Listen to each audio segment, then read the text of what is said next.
राम नाम जपते रहो कि जब तक घट में प्राण, और कभी तो दीनानाथ के भनक पड़ेगी कान। जो माय मारे धी धरे कि गाय समूल्य खाए, और मरिया सबके लगावे वो नर पूछे जाए।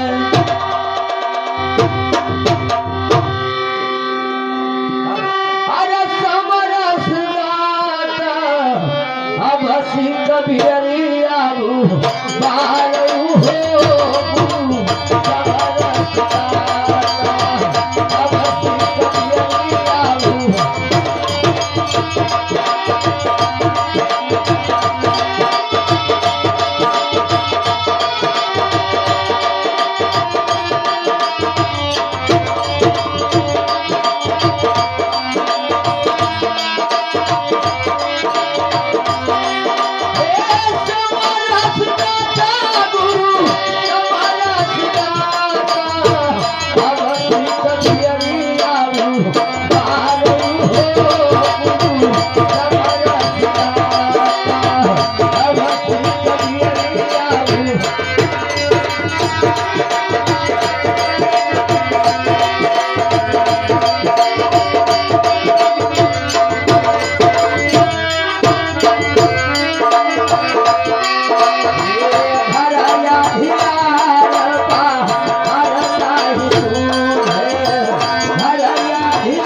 पुरस्कार हमारे बाबू मौर्य मठियरिया के निवासी, और 21 रुपए का पुरस्कार बिटिया के न्यौछावर में दिए हैं, और 21 रुपए के बदले 21 लाख में कोट कोट सा धन भाग। कैसे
हेलो। और ये आगे बिछुआ के मामा की तरफ से 51 रुपए का पुरस्कार आया है और 51 रुपए के बल्ले 51 लाख में कोट कोट सा धन भाग। बाकी कैसे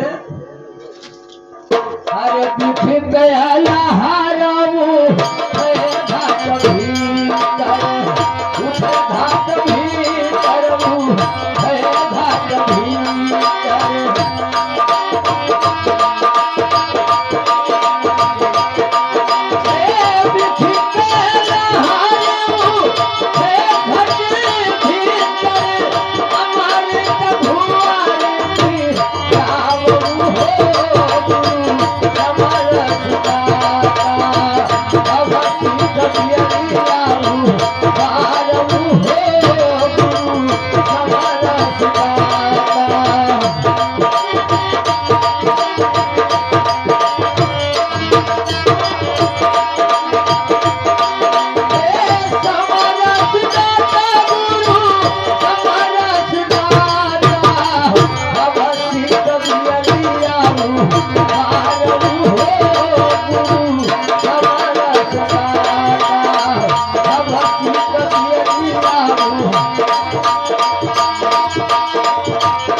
भाई साधो सुनो भाई साधो सुनो भाई साधो